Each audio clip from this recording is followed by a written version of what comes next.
at least for ourselves. So if you haven't had a chance to introduce yourself in the chat, please go ahead and do that. We'd love to hear from you. Where are you from? We are talking about the smoke coming down from Canada and Boundary Waters. We're also talking about the heat wave, folks. It's summer. It is summer. Hi, Jill. Nice to see you here. And we're going to go ahead and get started. Welcome to our meeting. Those of you who just joined, I'm just going to repeat myself and share that we are kind of holding this like a more intimate meeting setting. So, feel free to put your video on if you'd like. And please keep yourself muted until we have discussion. And then we'll be opening up time for folks to contribute. I'm really excited about this conversation. For those of you who I haven't had a chance to meet yet, my name is Rebekah Paré from Paré Consulting, and I am joined by my colleague Judy.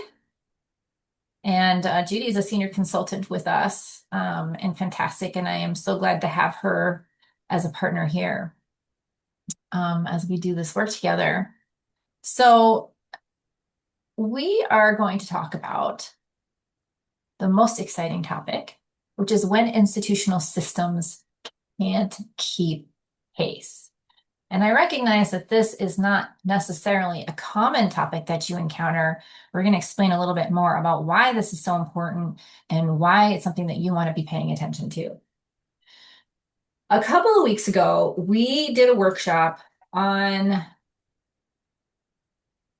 essentially what we're calling the new accountability era in higher education.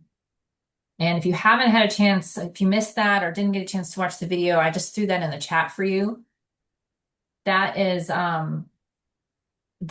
it's very interesting to pay attention to because we looked at the convergence of a number of things: federal policy, state workforce initiatives, changing student and parent expectations, and the growing pressure from boards and policymakers to demonstrate institutional value through career outcomes. It's a very interesting time. But one of the key takeaways is that the conversation has really shifted.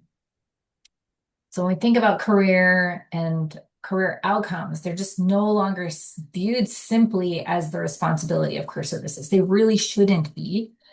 They're increasingly becoming an institutional priority, and they're increasingly influencing many other major institutional priorities like enrollment, student success, workforce alignment, competitiveness, retention. Okay. And the question many of us are left with was this: if the expectations have changed so dramatically, why are institutions struggling to respond to this? Right? If our legislators are asking more, if our families are asking more, if employers are asking for more, why isn't it easier to respond? And so that's what our conversation today is about. So we're excited really to spend the next hour exploring this topic, right? That's becoming increasingly important across higher education. When institutional systems, we're talking about systems, can't keep pace. Many institutions, I'm sure you're feeling this, are being asked to move faster on issues like career outcomes, workforce alignment, experiential learning. That's probably one that's hot on your campus right now, and student success. But the organizational systems that these institutions have were never designed for this level of coordination, integration, and quite frankly, change, right? So as pressures increase, institutions are often experiencing fragmentation, initiative overload, unclear ownership, competing priorities, and execution fatigue. There isn't a lack of good ideas. I think all of us in the room know that. But there is a struggle with organizational capacity to execute those ideas consistently and at scale. So today, we're going to talk about and explore the organizational challenges that commonly limit progress, including structural challenges, leadership challenges, coordination challenges, and system and execution challenges. It's going to be a day that we're talking about challenges. Mm-hmm. Yeah, we're gonna lean in to the uncomfortable. I think the pace of change feels really relentless. Does anybody agree with me on this? I think that there are just more demands coming down from us and more pressures coming down from us. We talked about policy, but AI and the workforce is changing. And we're seeing institutions respond with new initiatives, new technologies, new committees, maybe new partnerships. And some produce really meaningful progress, and others create only temporary momentum, right? They kind of get started and then without the organizational structures needed to coordinate and sustain these efforts, many institutions find themselves having sort of the same conversation year after year, and they're struggling to move and advance. So essentially, our topic today centers on a single question, which is what enables institutions to move from these disconnected efforts to more coordinated, resilient, and durable ecosystem. So before we jump into this conversation, I'm curious, I'd love to hear from you. Get a quick pulse check. Where do you feel like you might be struggling in your career ecosystem? And whether or not you feel like you formally built a career ecosystem, you have one. It just may not be well coordinated. So when you think about what all the career activities that are happening on your campus, what do you feel like is most difficult to get moving forward toward this desire to have more coordination? You can throw it in the chat.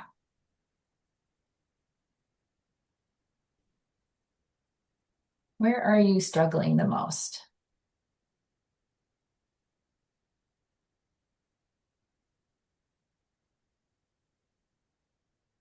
Ownership. That's a good one, Tony.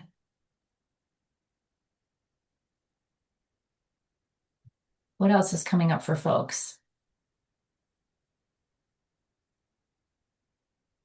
Yeah. Higher education is so relational. So building these relationships with faculty and others, I'm thinking of your contribution here, Bridget, right? It takes a lot of work to develop these relationships. Um, There's responsibility coordination is without the authority. yeah, Yeah, yeah, coordination is coordination is coming up. yeah. Ooh, disconnect between faculty, deans, and on the ground staff. Mm-hmm. Oh, Shayna, duplication of effort. Yes. Resources and funding. That's a good one. Yeah. Yeah. I think people can relate to that. Undergraduate and graduate teams are siloed. Hmm.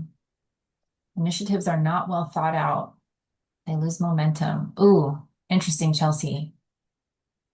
There's a level of administrative ambivalence. Yes. Regarding career development, career readiness, and career competency. No ability to influence outcomes. Yeah, faculty's perceptions, no clear expectations. And Jillian, I'm thinking when you're saying that too, I think, are you mentioning from above, from your campus leaders, no clear expectations? Yeah, Yes. yeah. Convincing leadership that good outcomes are not enough. Oh, right? Our outcomes are already good. So what's the problem? There's no problem. Yeah. This is a good list. This is a really This, good list. I think it sets our conversation up perfectly for the rest of the yeah, hour, yeah, right? yeah. Good. Do you want me to move on here? You ready? This Yeah, this really, I yeah. think, is a well-rounded list of This is areas that great. institutions are struggling. And No I'm guess surprise. Yeah, and I'm guessing too, Judy, that like people can relate to many of these across the board, even if you didn't list it. My guess is that you're relating to some of these challenges. And Judy and I both used to work in higher ed, and we both had we know this intimately. We know these challenges. Hold on. I got to admit someone. Here we go. Okay. Oh, So thank I you. think I think the results are really interesting, and we can really see in the list also that institutions are moving at different paces of change through this process, right? It's always clear to us that there's a huge commitment to supporting students' career journeys, but there always aren't the systems, right, or the structures in place to really support those same expectation. So here's some examples of symptoms of a system that isn't keeping pace. So career has finally made it into the strategic plan. This is really, really common, but nobody owns it. A steering committee is formed, but that steering committee has no authority. I think that was on the list. Metrics appear on the dashboard, but there's no resources that exist to improve those outcomes. So these are all examples that we've seen, and they actually are signs of the same challenge. Institutions are recognizing that career outcomes matter at some level anyway. It seems in the chat there's still some maybe ambivalence to that out there, but many haven't yet built the structures needed to move from commitment to execution. Mm-hmm. So why? Whoops, I went the wrong direction. So why does that happen? Why do these good ideas lose momentum, right? Even when we do have institutions that have decided to make a commitment, right? So part of the answer is that institutions are trying to adapt while the environment around them is changing faster than ever. So we feel a lot of change in our working career services, but I will tell you, in and around our campus leaders, we're seeing also an immense amount of change. I mean, this is really not a great time to be a college or university president. This is a difficult, difficult time. And I think the tenure for those roles are getting smaller, shorter, shorter and shorter. Uh, so, I mean, we can unpack this a little bit, right? We've got AI, right? That's been changing how we think about work and career preparation. We've got enrollment pressures. Give me a thumbs up if you know what I mean. Are you dealing with enrollment pressures at your institution? Because we're hearing about this quite a bit. Yeah. Leadership turnover. Give me a thumbs up if you've had leadership turnover. Have you had any people in your leadership recently turnover? That gets really that stalls things, right? How about budget constraints? Board budget constraints, if we have we're not getting the enrollment we want, then we're not getting the revenue that we want, and now we're having to force really difficult decisions about where to invest, right? And at the same time, career centers, and I'm thinking about Jillian's comment earlier, you're being asked to support far more than we were originally designed to do, right? And you may not have the authority to actually implement most of these things. So that confluence of pressures, right? It's real. It's challenging. And in that packed environment, right? I think institutions respond exactly as humans typically respond, right? They launch a new initiative. Maybe you decide to purchase a new platform or create a steering committee. We've talked about steering committees and how popular creating a steering committee can be. Or you might see your campus announce a strategic priority. And none of those things are bad, right? In fact, many of them are exactly the right ideas. They're the types of things that when we're working with institutions that we actually recommend as part of our larger strategy. The problem is that they're often layered onto systems that were never designed to support them. So every initiative adds another layer of complexity. And eventually people begin asking, why aren't we making more progress, right? We've got initiative over here and initiative over there, and they're not seeing the progress maybe that was expected. Is this familiar to any of you on your campuses? If you step back for a second and think about an initiative that maybe generated a lot of excitement on your campus, what made it difficult to sustain? That's the main question, right? Like what made it difficult? Does anyone, and you can throw it in the chat, or if anybody wants to raise their hand and share briefly an example of what made an exciting initiative difficult to sustain. I know you got to get your juices turning this morning. Mm-hmm. And it doesn't necessarily need to be a career initiative. I'm guessing that you have observed other types of initiatives too, and these are kind of part and parcel in terms of the same kinds of challenges.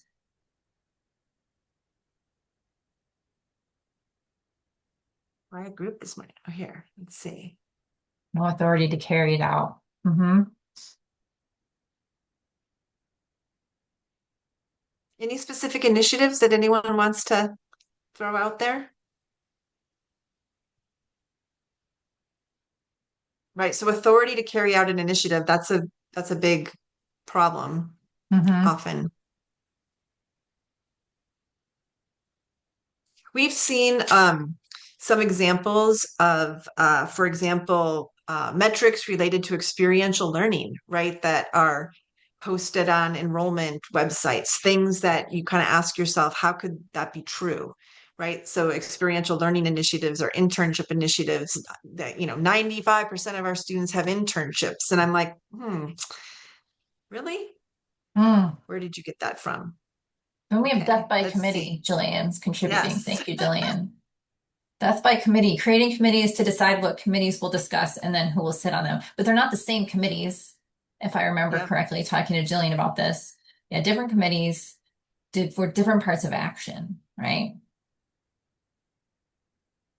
Yep, experiential learning. Okay, and this is a great one. There's an example of integrated learning for all first year students. It's in the process of figuring out how to sustain it and make it scalable, right? Over time, right? That has to be part of the conversation up front before you actually launch in and start doing Mm-hmm. things. Yeah. Yeah. Instead of trying to go back with that bubble gum and duct tape, Right. MacGyver it, MacGyver it into action, right? It's not uncommon.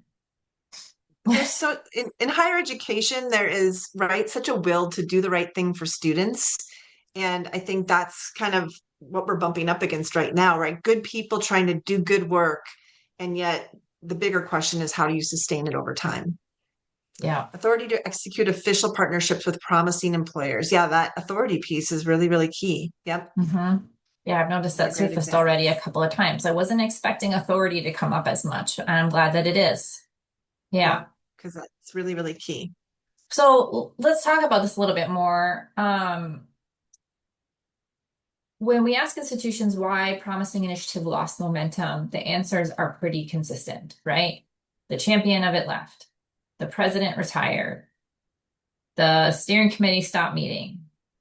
Funding ended. Priorities shifted. I'm sure these things sound familiar to you. And the reality is that many of these initiatives depend on individuals rather than institutions.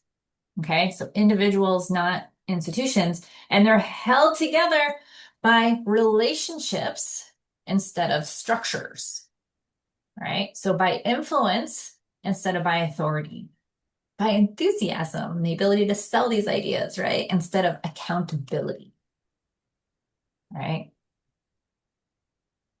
So what we're trying to talk about is that we need to start talking about institutionalizing these initiatives, right? From the very, very beginning and thinking that through. Because the goal isn't just to launch something that's new and shiny, it's to build it in a way that to build it into how the institution actually operates. That means, I mean, the words you all were using in the chat are spot on. That means clarifying ownership, embedding it into governance, creating decision-making processes, aligning resources, establishing measures of success. Because when those things are in place, the work is much more likely to survive leadership transitions or budget cycles and shifting institutional priorities. Yeah, so one of the questions we ask campus leaders when we do our consulting work, we like to go to campus and talk to lots of people. And we ask, if your biggest champion left tomorrow, what would happen? Would the work continue? Would it slowly lose momentum? And that's often one of the clearest indicators about whether an initiative has truly become institutional or whether it's still dependent on a few passionate people. And I'm going to guess a number of you in this room are those champions, right? You're really the champions for that work. And if you walked off the job tomorrow, the work would stop, right? And we see this time and time again. And so after working with many institutions across the country, we started asking ourselves a different question. Why do some institutions seem able to sustain momentum while others have to keep starting over. Okay. Why do some initiatives become embedded into the institution while others fade away after a leadership transition, after a budget cycle, after a change in priorities because we have a new campus leader uh, on the docket? What enables one institution to coordinate career preparation across the student experience, while another, with many of actually the same programs and same types of staff, right, they continue to struggle. And so this led us to a really important realization that the problem isn't lack of commitment, right? It's not a lack of good ideas, and it's certainly not a lack of talent. We see so much talent at institutions when we go there. It's honestly the fact that institutions just don't understand how their own ecosystem is actually functioning.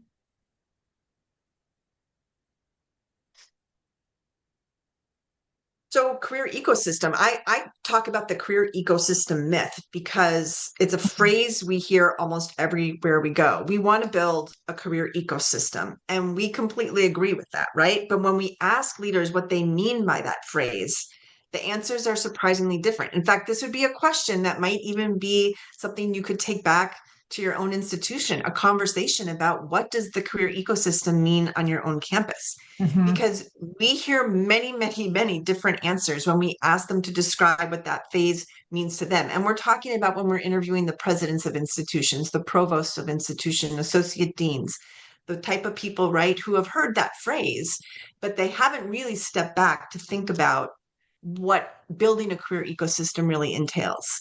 Some describe it as having more internships. Others describe wanting stronger employer partnerships. Others talk about embedding career into the curriculum. If you're lucky, that's actually a pretty good one if you get that one. And others say, well, we just want career everywhere. We just want more career stuff happening all over our campus. Judy, Those are all important. do you remember when we went worked with that one president and we asked him and basically he just sort of shuffled around in his answer and essentially said more of the same, Yeah. right? More of the same. Yeah. But activities, right? These are all things that are Yeah. activities. They're not the system. They're not a design system. Because the system determines whether those activities reinforce one another or compete with one another, right? So that's what we're talking about here is how do all the different pieces of a career ecosystem relate to one another and how do they support one another over time? Mhm. Yeah. So imagine two different institutions. Both have outstanding employer partnerships, faculty champions, experiential learning. They have the technology systems that they need, right? Just imagine they both have everything. Yet one consistently graduates students who understand how to navigate career preparation, and the other struggles to engage students before senior year. The difference isn't the activities, right? It's just how those activities are connected. And the challenge is that a higher ed is remarkably good at creating programs. It's really much harder to change systems. So programs can often be launched by one department. Systems require multiple departments. Programs can begin with one enthusiastic leader, even maybe you, right? But systems require shared governance and shared ownership and sustained coordination, right? They bring up questions about workload and budget and resources. Programs you can get off the ground pretty quickly, but systems evolve a little more slowly because they change how we make decisions, how we allocate resources and work together. So you can always add another program, but unless that system changes, the institution often produces the same results. So that's why we became less interested in asking, what programs do you have? As a matter of fact, we never ask that question when we go to campuses. And we've become really much more interested in asking, what conditions exist to allow those programs to succeed? So once we recognized that, we asked another question really emerged for us. If institutions can't clearly describe how their ecosystem functions, how do they know where to improve? And that's why we developed what we're calling the career design blueprint. We designed it as an institutional framework for understanding the organizational conditions that enable career preparation to succeed at scale. So instead of asking what programs do we have, it asks questions like who owns career strategy? How are decisions made? How coordinated is that underlying student experience? Where does momentum break down? And what organizational conditions are limiting progress? Career centers think in programs. Institutions need to think in systems. If that might be an oversimplification in some ways, but Yeah, and I think we can think about it too in the sense of how we talk with institutional leaders. I did a keynote yesterday and we were talking as a group about this.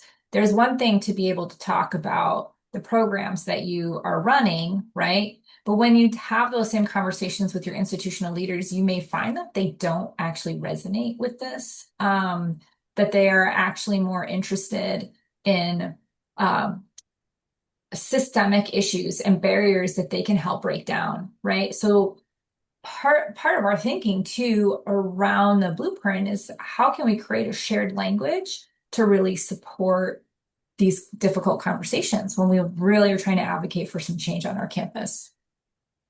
Whoops, I went too far. So here's the blueprint. Here's kind of an outline of it. It looks at 6 dimensions of institutional career readiness. So we designed it to evaluate the system behind the programs. So in some of the questions that Judy asked, you can even see kind of represented here in this diagram, right? Who owns career strategy? Look, folks, authority is the top of the chart here, top of the diagram, right? You mentioned authority multiple times, right? Who owns this work? How is career preparation organized and aligned across units? Right? How are we coordinating? How are we getting more of those faculty to engage and participate, right? Rather than having to go to 50 different class visits or 50 different faculty meetings, right? How do we do that? Right at the heart is this learning architecture and career preparation. What are our students systematically experiencing? What is career preparation? How is it happening? And then we have multipliers and strategic partnerships, right? This is like key for any ecosystem. Who reinforces and extends that career learning? And you know, many people are doing this across your campus, right? So how are we supporting that work?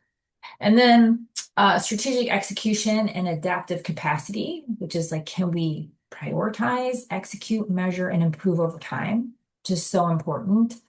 And then finally, at the bottom, last but absolutely not least, we see the Career Center as essentially the strategic engine supporting this entire framework, right? Is this central delivery engine designed to support this ecosystem, right? Is it designed in a sophisticated way that allows that nuance, and is it sustainable?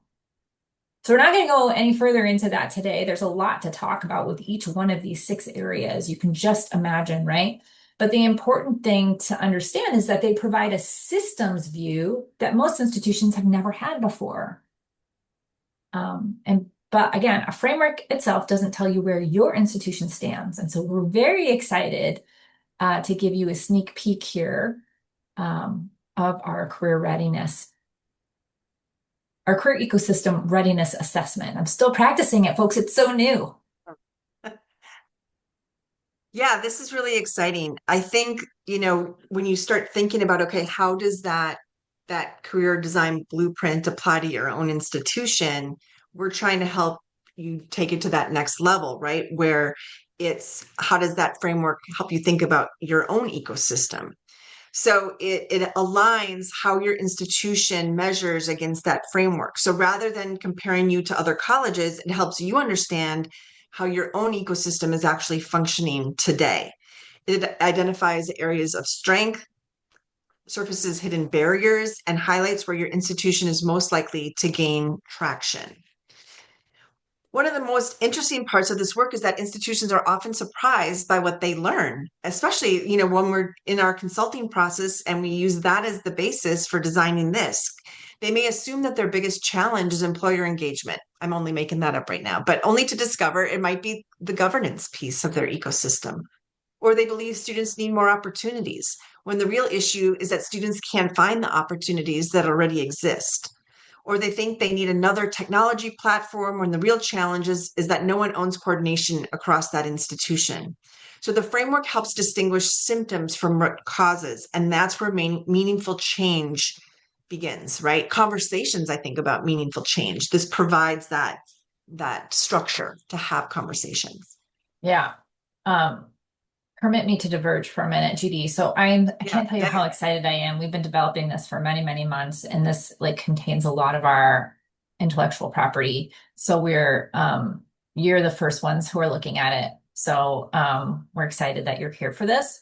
But I want to just like go through this assessment really quick. So this Riverbend Community College, just as an example, is a fake school. So not a real school. But you can see we have an overarching score, and underneath that is it says developing. And that developing is a maturity level. So we have 4 maturity levels: foundational, developing, advancing, and transformational. And depending on how you score out of 100 will depend on what maturity level you achieve. Underneath that, you see we have these 6 domains that are represented here on a radar chart with your score in the middle. And you can see how each of these domains relate to one another by this yellow line, which would represent your own institution. Then you would get a report. This is just a snapshot. It's not the whole report, but this, it says, let's dive deeper. You would get an analysis on every one of these domain areas. So based on how you responded to the assessment, we would tell you what we found, why it matters. You would get also a score for each domain level. And then after that, we would tell you what are the moves that matter the most now. And I've grayed out some of these recommendations because of that pretty proprietary information. But we would tell you what are some of the 3 things you really should focus on first. And what does that look like when you focus on that? So we're very excited about it. I would love to hear what you think. If you think this is something that would be really valuable to have, because I think a lot of folks are struggling with how to even get started in evaluating something like this. So I'm curious to know what you're thinking about that. And then I just want to offer another kind of like final observation here, which is that I know some of you may feel that your institution maybe not prioritizing career and career readiness. And we do see that, as that's not uncommon. I would tell you though that when we sit and talk with some of these leaders, we do find that they do really care. They agree that these career outcomes really matter, that they're important. They do often care very much about students and their success. So I sort of feel like that's an argument that we've won, right? We hear it from boards, we hear it from provosts, and obviously career leaders like you are all thinking about this as well. But I think the challenge is that once you follow the logic of these conversations, right, you start to arrive somewhere a little bit more challenging. You arrive at institutional change, and you know how much institutions love to change, right? No. So if career outcomes are really an institutional priority, right, then we have to ask, is the institution actually organized to produce them? And inevitably, this is how we get called in. People start initiatives and they don't succeed, and they call us in to say, we need help figuring out how to make this work, right? And this is where, because this is the rub, this is where institutions really get stuck. So it's so much easier to launch an initiative than to rethink your governance structures. It's so much easier to launch or purchase technology than to clarify ownership. I literally recently just had a provost call me and said, I just need to buy an AI technology so that I can tell the board. And just tell me. Tell me what to buy. It's easier to announce a priority, right, than to redesign how our decisions get made. And so activity can create the feeling of progress without changing that underlying system. Okay. So we'll just give you an example from a recent recent visit at an Engagement, institution. A engagement. recent engagement. Thank you. Yeah. So we were working with a president who really cared about career outcomes. The board cared, he cared. The challenge was faculty resistance. So and we're talking like real faculty resistance, okay? And so we talked to him and asked, like, how do you want to handle this? Because this is really a roadblock that we need to move. We need to figure out how to move. And he said, well, I put it in the strategic plan after a rigorous community process. Okay. He said, well, faculty will see that it's important. Okay. And then he added later, and career will be front and center in our capital campaign. Now wait till they see that, because then they're going to know we mean business, right? Do you remember that, We were, Judy?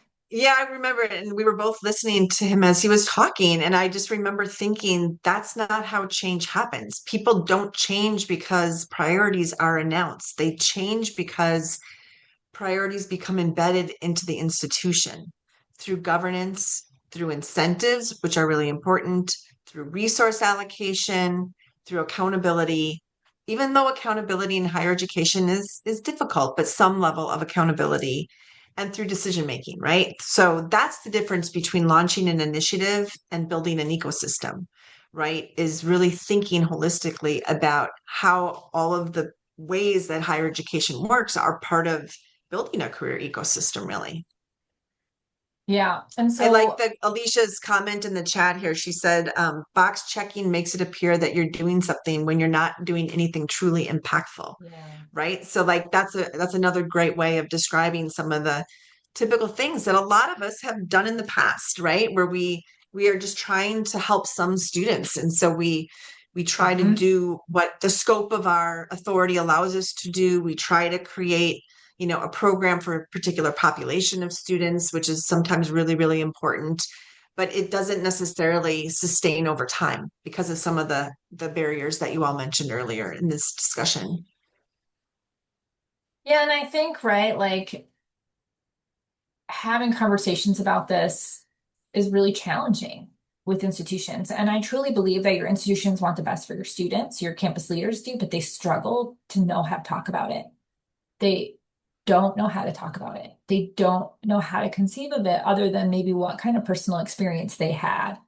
They just don't. And they're running a million miles an hour and they're dealing with big, complex issues. And so this just doesn't fill up a lot of space in their head because they don't know what to think about. Um, and so as we think about like what it means to build these ecosystems, we wanted to invite you. We have a workshop series that starts next week. We'd love for you to join us. If you're interested in these domains, if you want access to the assessment, you'd be the first ones to get access to it. And you'll leave with also some time with us to interpret the results together and really talk about where your ecosystem is strong and where are you struggling, where you feel like you may be losing some momentum, and what are we seeing in the results of the assessment. And I think most importantly, then you have like your clear next steps, right? What are some three next steps that you could be talking about? What's great is you get this report, like we showed you, and now you can circulate this and give this to your institutional leaders and have conversations with your campus leaders. Start with your supervisor and say, hey, look, I took this assessment and here's where we landed. And while I would say individuals are certainly welcome to attend the workshop series, we especially encourage institutions to attend in teams. So it would be easier for you to do that than try to explain all of this again later and try to make the case on your own.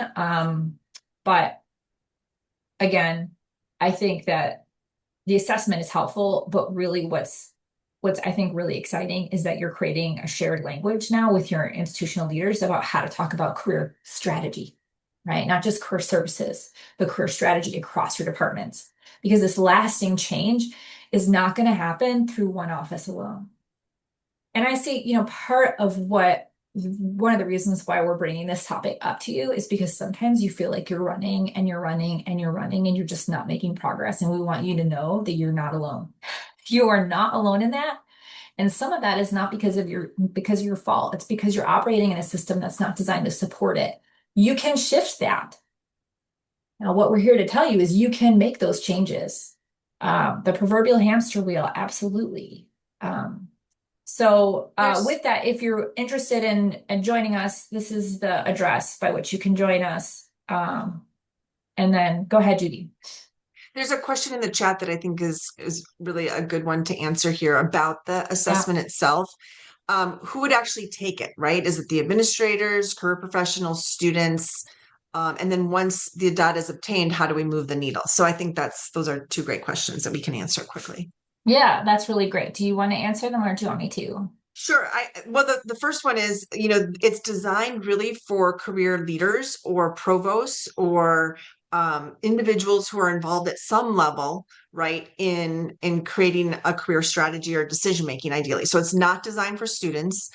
And then once the data, I think the report that you receive, so in the snapshot, Rebekah kind of showed the report. I think it really Mhm. lays out a design framework, right? So I think of it as a conversation starter. And that's what we're really hoping to help all of you with is a framework that allows you to have a conversation about institutional change, right? Because those conversations are really, really difficult to get started and to have. But if you have a framework and it's an institutional systems framework, that's what leaders often are. They're thinking at a more systems level, right? They're not thinking about like, how do you best do one-on-one career coaching? They're thinking about, okay, I've got to serve 20,000 students. How do I do them how do I think about that in terms of a system? And so this gets that conversation started by showing, I love the radar chart because it shows right where the institution might be strong, but it also shows the domain where it's the weakest. I think that chart alone could start a million different conversations. So it's really a tool to give career leaders an opportunity to have a different kind of conversation. 100%. And as far as who can complete it, I mean, I think Judy gave some examples, but it's not that long of an assessment to take. I think, what would you say, like 10, 15 minutes? Yeah, 10 minutes. Yeah. 10 minutes. Mhm. So it doesn't take you too long to complete it. And so this is something that you could do too with your team, your leadership Yep. team, or on your own. Or you can say to your boss, hey, why don't you take this assessment? Uh, so yeah, I think that there's a variety of ways that you can do this. Jillian, is the fee for the entire team or per person? I think you told me it's 450. Yes, it's 449 per person. So we intentionally kept this low price. So we don't have institutional pricing on this because we are this is a brand new thing. It's a new release, and I realize people are like, it's new, so should I actually do this? Should I sign up? We think so. We spent a lot of time really intentionally building this, but um so we wanted to keep it at a relatively reasonable rate so that it is accessible, especially for this first round. And the next time we do offer it, the price is going to go up. So if you can swing it for July, we would recommend that. Get the best price. What other questions are coming up for folks? Not just about the assessment or the model, just about the topic Yeah, where you mean the topic when about the whole institutional thing. systems can't keep pace. Yeah. Either way. Yeah, what else has come up for you?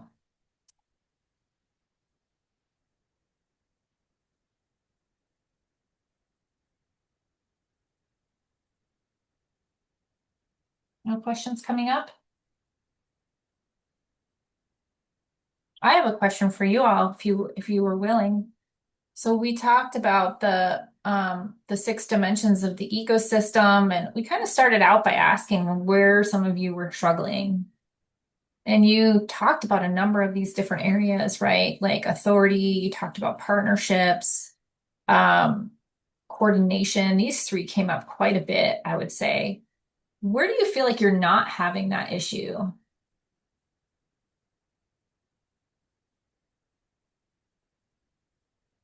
Where are you feeling like you are thriving in your ecosystem? Are there places that you can identify that you feel like not an area that you feel like you need to work on quite as much as some of these others? Do you have a sense of that?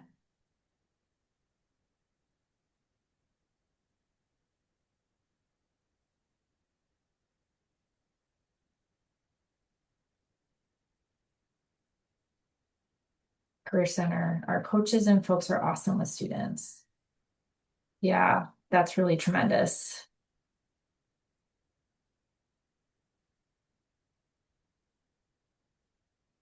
I love that.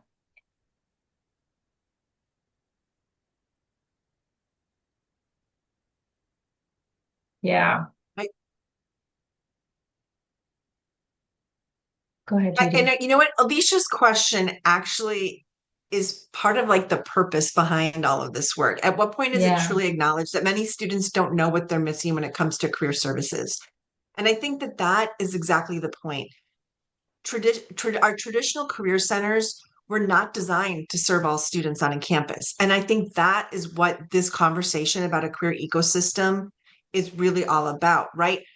How do you design a system or this learning architecture and career preparation so that it's equitable, so that it is that all students experience it as they progress through your institution, from the time they enter as a first year student or as a transfer student all the way through graduation. I mean, I think that that's the point, right? We Mhm. were designed as an opt-in service, a service that the students who found you used you, and the students who never heard of you or didn't ever find you didn't ever have the opportunity to access that support. And I think that that's what this is all about, right? Is how do we really make sure that we design systems to meet students where they're at and to support them in their career journeys. So thanks, Alicia, for bringing that up. I think it's really, really important. Yeah, it's a really great point. Thank you, There Judy. was there was a question too a little bit earlier, again from Diana, but I think it's also a tangential question to this. Is there any more information on how career outcomes will impact financial aid on the federal level, right? And I think Hmm. that that goes to the point. Like some new updates were just released last week in terms of, Yeah. they passed the Big Beautiful Bill Act. We talked about this in our webinar series a couple weeks ago, and now some updates on how that was actually going to be executed are coming out. So the pressure is mounting, I guess. So institutions who think that that isn't actually going to come into play here, they're not really reading the tea leaves, right? It's certainly not going to shut down all, tons of programs, but there are going to be some impacts on federal financial aid as it relates to career outcomes. So it's Yeah. important to keep an eye on that. Yep. Yeah. Thanks, And Alicia. Diana, Yep. Moving from optional to intentional. Yep. yeah, Diana, I did share two resources for you. The Freddie Flintstone image on that. That's one of my newsletter editions where I talk through the earnings test. And it doesn't include some of the new pieces. The new pieces aren't that impactful. It doesn't really change the foundation of the earnings test. So you could so that should give you better orientation. And then the video, we talk about that, but we talk about where that's coming from, what it's built from, a number of steps the federal government has taken, plus what's happening at some of the state levels. So if you have time to watch the video, I think it'd be worthwhile. And there's one more thing I wanted to put in there. One of the things that we talked about was that institutions are not built to support career. It's just not, and they never have been. And if you think about the foundation on which our institutions have been built, you'll notice that our institutions were built on uh, they were built for, let's be honest, like very, very privileged white males. Okay. And in so doing, uh, career was not an issue that folks had to deal with, right? People did not have to, they didn't need help getting jobs, right? They had the networks, they had the connections, they had the family, right, to really support them. So I think this article unpacks that in more detail. And I think it's been really helpful. I know a number of people who have circulated this around their institutions to start having a conversation with just the realization that the challenges that we're having getting these career initiatives to really thrive and succeed at our institutions are really rooted in organizational structure and just the way in which we tend to operate. And so I think really thinking through what that means, this is a piece that dives a little bit deeper into that in case you're interested. What's the message when your institution does not have a career center? Alicia. I don't know that a career center is still the answer. So it's what's the design of your learning architecture for career preparation? I mean, I think a career center is one way. It's been the traditional way, but I think that when you're thinking about scale and thinking about how you deliver career preparation, we're really talking about starting to move into curricular strategies, right? And requiring things. And so I mean, that's actually a really good question. You know, you need people who can be the engine of that, but whether it's a career center or not, I don't know. That's actually a really interesting question. Yeah.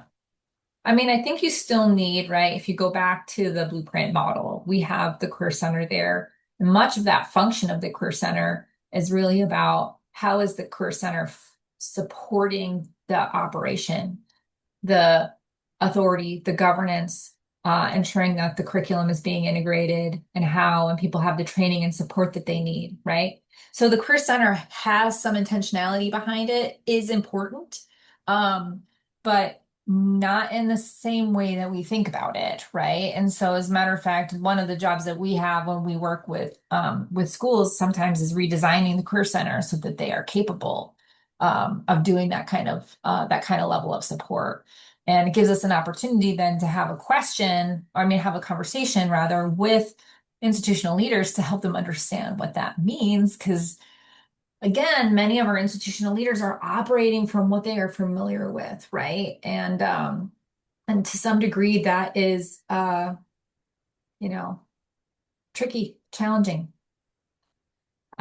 Because they don't have the same knowledge. They're not following the trends. They're not looking ahead. They're not sparked. Their imaginations are not sparked. So, you know, those are Yeah, some it's really obstacles. a career center that functions very differently than most career centers function today. Retaining some of that is certainly the expertise, right? Mhm. Being the people that have the expertise, but how the delivery actually happens could be could be reconsidered when you're thinking about how would you actually design it today to meet the needs of today's students. Mhm. Yeah, Alicia, please go ahead. And thank you for helping us with the pronunciation of your name. Oh, you're welcome. Thank you so much. And y'all, this has been such an informative presentation. Thank you so much for sharing. And in full disclosure, just being honest, I I value all the beauty and benefits that have come from a traditional career center. That was my educational experience as an undergraduate student. I'll admit that I did not utilize it as much as perhaps I should have because I didn't understand the value, but I have to Yeah. look at it from, okay, I'm a middle-aged woman reflecting on what a teenager was thinking. And Yeah. so when we are Mhm. looking at, young minds and those who are inexperienced where higher education, they don't necessarily understand the value and the importance of all that happens within a career services space. So Mhm. I say all that to say, my concern is that it becomes an out of sight, out of mind scenario when there's Mm. no designated place that's championing the cause of career services integration, then Yeah. it becomes by chance that Yeah. someone stumbles upon the resource for many students and it's not intentional, whereby every student has the opportunity to first become aware of the importance of career services and development and readiness Yeah. so that it will work alongside of what they're doing academically. That's all I was trying to get at.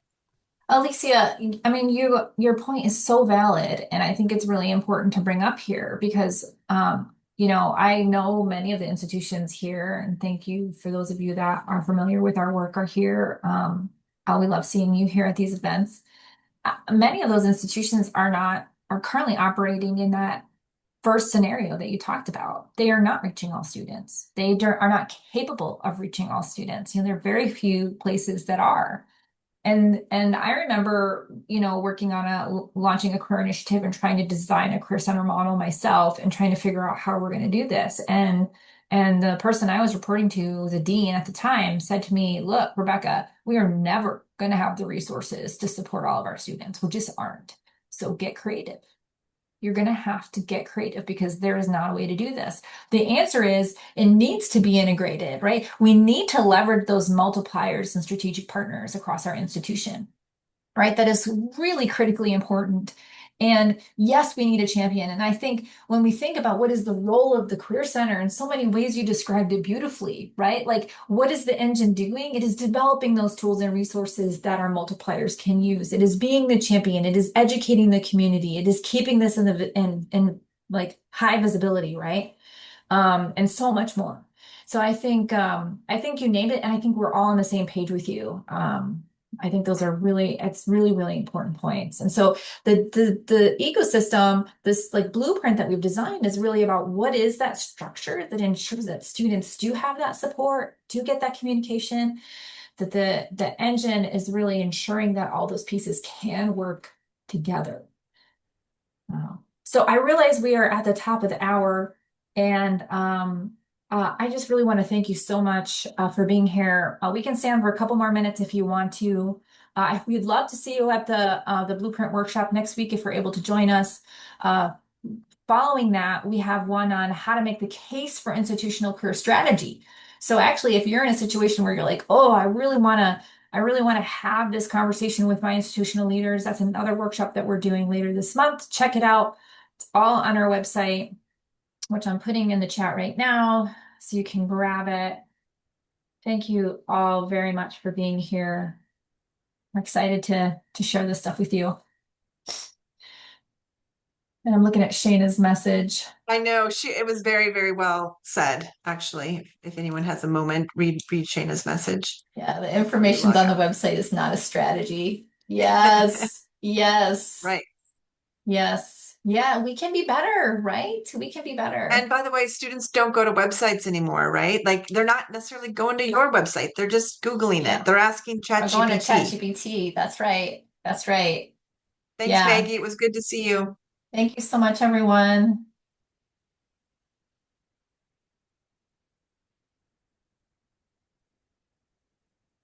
Good luck in your institutions, making positive change.